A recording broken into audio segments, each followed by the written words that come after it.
seorang sekretaris desa, sekarang menjadi seorang PNS. Iya, betul sekali. Berarti statusnya naik. Nah, sekarang kita membahas tentang mobilitas sosial. Nah, sebelum kita melanjutkan, Ibu akan menyampaikan apa tujuan daripada pembelajaran kita hari ini, ya. Yang pertama, di mana setelah mempelajari mobilitas sosial ini, anak-anak bisa atau kalian itu bisa atau mampu ya menjelaskan apa pengertian mobilitas sosial. Yang kedua, bahwa anak-anak bisa ya menganalisis apa bentuk-bentuk daripada mobilitas sosial dan menjelaskan pengertian daripada mobilitas sosial. Nah, berikut di sini coba diperhatikan seorang anak nelayan bisa mendapat gelar sebagai menjadi S2. Pak Jokowi dari tukang kayu menjadi seorang presiden dan seorang direktur. Nah, dari 3 slide tadi yang Ibu tampilkan, silakan buat beberapa pertanyaan. Ya, ini coba buat beberapa pertanyaan. Nanti setelahnya mari kita ungkapkan pendapat kita per kelompok. Nah, di sini Ibu kasih waktu 1 sampai 3 menit saja. Silakan.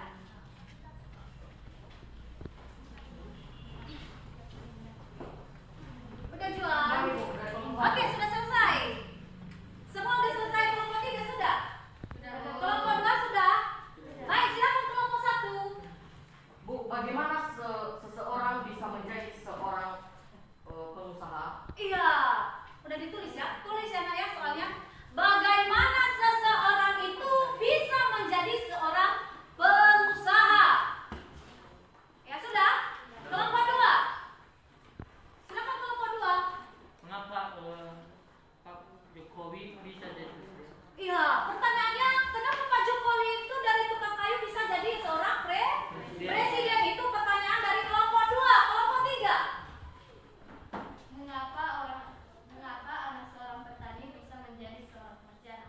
Iya, pertanyaan dari kelompok 3, kenapa atau mengapa seorang anak petani bisa menjadi seorang sarjana? Baik, nah mari kita selesaikan bersama. Ya, pertanyaan kelompok 1 dijawab oleh kelompok 3, pertanyaan kelompok 3, kelompok 2 dijawab oleh kelompok 1 dan pertanyaan kelompok iya. Silakan. Siapa bisa? Kelompok 1, kelompok 3. Bisa kelompok 3? Silakan jawab pertanyaan dari kelompok 1. Yang pertanyaannya tadi apa? Bagaimana seseorang bisa menjadi seorang pengusaha? Silakan. Siapa? Menurut kami dari ini, jawaban kami yaitu seseorang bisa menjadi seorang pengusaha dengan kerja keras dan konsisten sehingga tidak mudah menyerah ketika mendapatkan tantangan dalam menjalankan usaha. Iya, luar biasa. Itu ya kelompok 1 yang harus konsisten ya. Pendapat kelompok 2 bagaimana terhadap pertanyaan kelompok 1?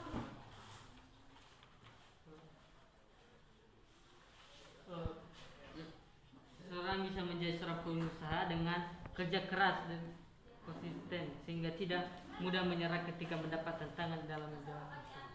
Iya, terima kasih ya, terima kasih. Nah, itulah bagaimana kita bisa menjadi seorang pengusaha, bagaimana seorang anak petani bisa menjadi seorang atau bisa mendapat gelar sarjana, ya, dan bagaimana bisa menjadi seorang direktur. Nah, coba diperhatikan di sini apa itu mobilitas sosial. Ya. Mobilitas sosial itu adalah perpindahan posisi seseorang atau kelompok orang dari lapisan yang satu ke lapisan yang lain. Ya, seperti tadi contoh dari si Charles tadi bahwa dari sekretaris menjadi seorang PNS itu berarti status sosial naik.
materi kita pada hari ini adalah mobilitas horizontal adalah perpindahan status sosial seseorang atau sekelompok orang dalam lapisan sosial yang sama. Dan bentuk-bentuk mobilitas sosial adalah mobilitas vertikal dan mobilitas horizontal. Horizontal. Terima kasih Juan. Jadi itulah kesimpulan pembelajaran kita hari ini bahwa bentuk-bentuk mobilitas sosial itu ada dua.